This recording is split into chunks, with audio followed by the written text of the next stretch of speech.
wenging Paluapindha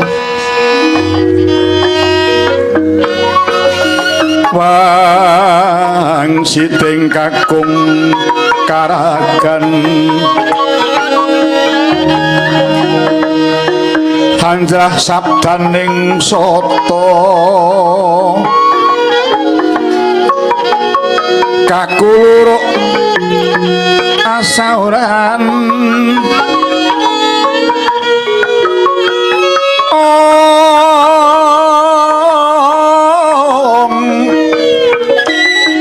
samono panmeh rahino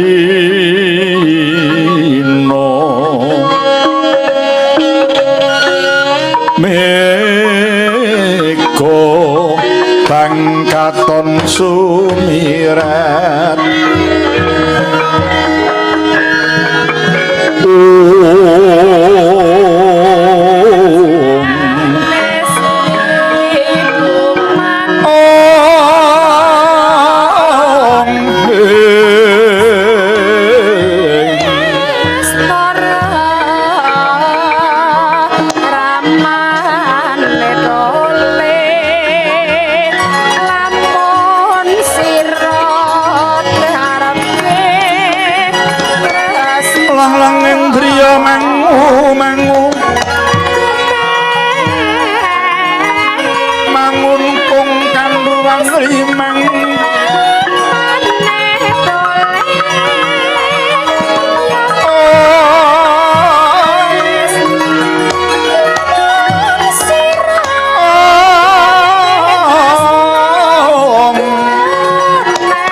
ing tepining Tlaga Dwita tlatah Wana Kamyaka ana tejo mantranyada lanang tuminga tejane ing Kilurah Semar kang pinarak ing kono nedamahas ing asamun dereng pantara dangu katungka papaning Sang Hyang Ismaya ingkang sampun kondur hanyalake marang Kilurah Semar kadodo Sanayantaka sigra manamrama dhateng papaning Sang Ismaya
palukon lakuning lekas luki tolinuting idung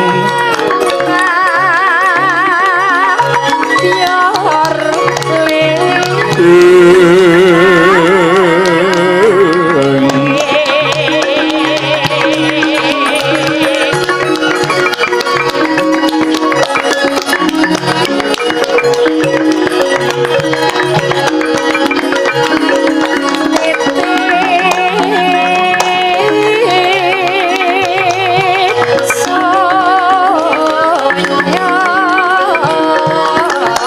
kadung kadereng ngomong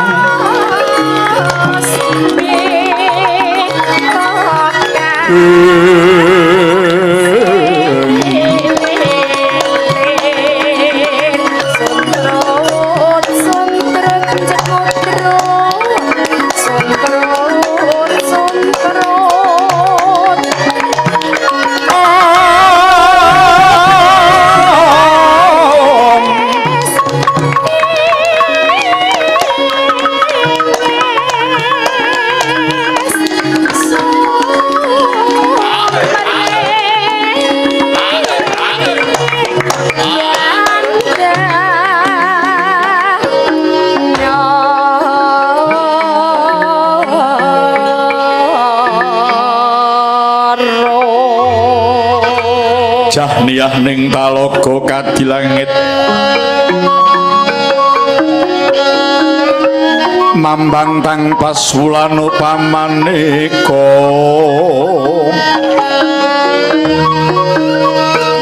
wintang tulya kusumaya sumawur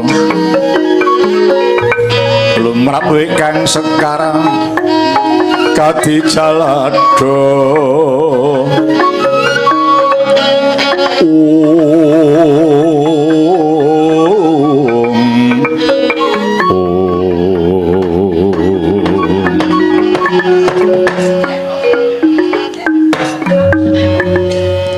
Hongilah yang masih dam sekaring bawono langgeng mengkoto raganing sun Semarang ulun sukma sejati ya Bathara ya ingkang prapta kok kanton ngupulatanmu sajak gelo atimu morenggal sira prasaja ana apa Semar mbregek hembel-hembel sak dulita lae ya sang sukma sejati ya pemudanku sang Hyang Ismaya aku wis ngerti yen jengandika rawuh lan aku uga ngrumangsani yen to dapuk aku iki mung dadi wadah utawa kurungan aku iki mung derajate ngraga dene sukmane paduka Pukulun Ismaya raga ora bakal bisa tumindak apa-apa yen ora diubahake dening sukma awit kabeh mau wis tak rumangsani lan wis tak dodo ning mbok aja kaya ngono to Sang Hyang Ismaya lho mengko dhisik kepiye lare mara coba matur coba saiki aku nyuwun pirsa marang Pukulun Ismaya takon apa kang dadi darmaning sukma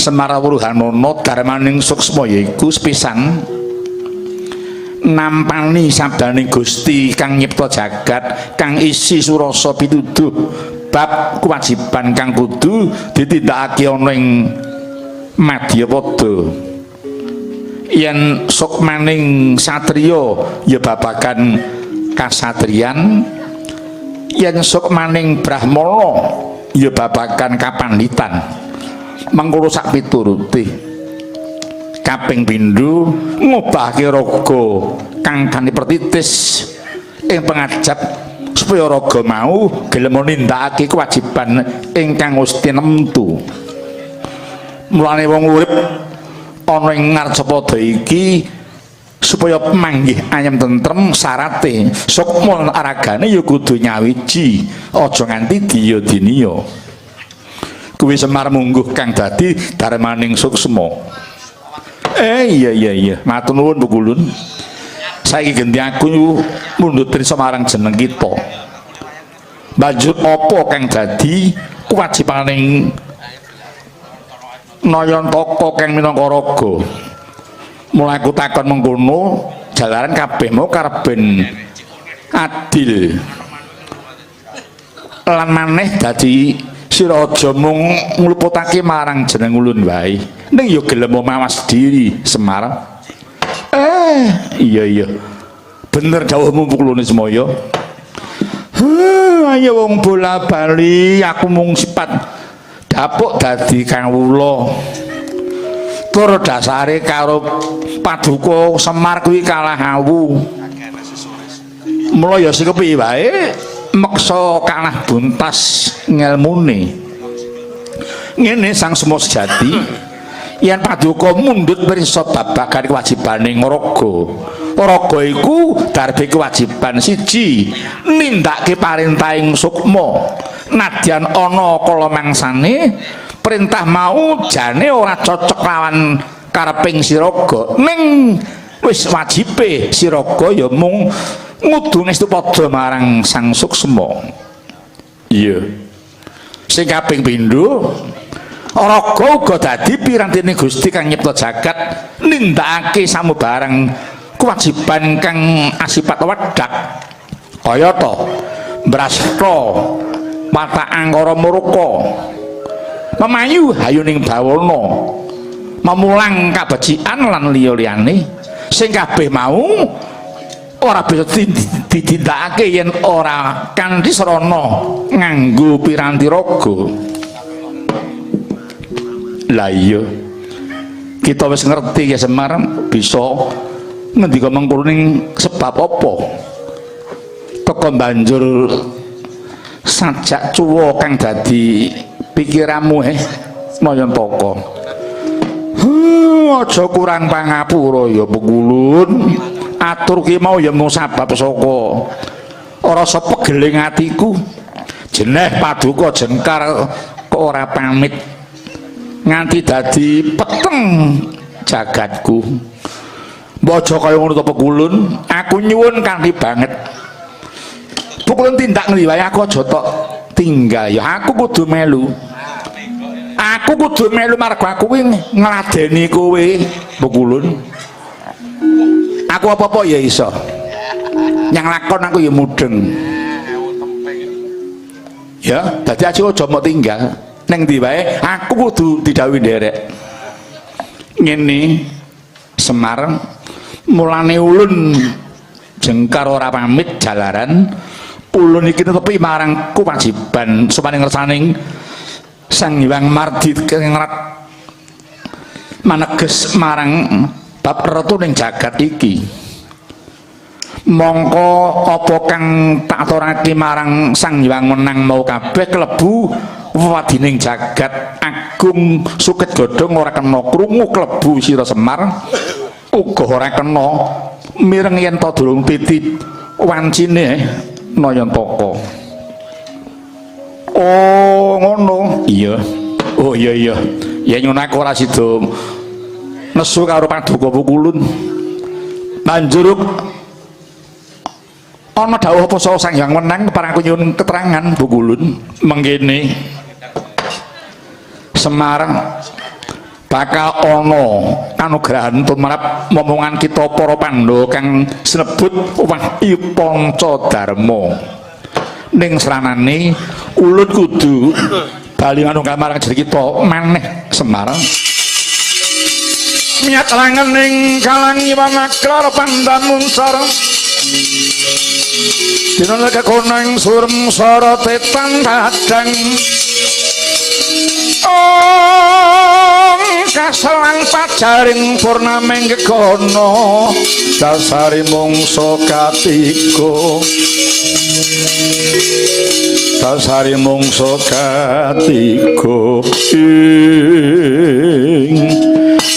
ya kene Sang Suksma Jati enggal bali marang papanmu maneh aku yang bakal ngayuh jeneng sira Pengulun Bathara Semaya.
winanguning dias mung winangun hening manungsa ing nolomung osik kewala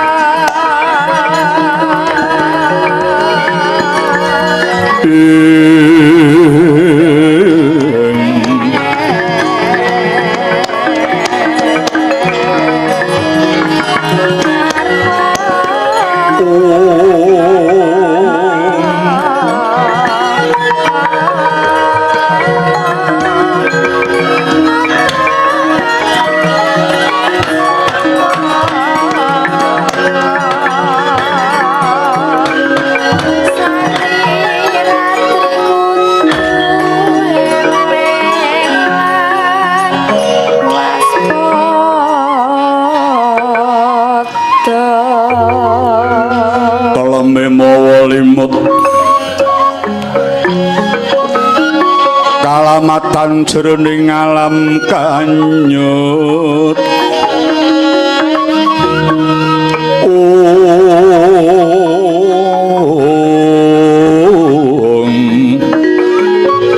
sanyatane iku kanyatan kaki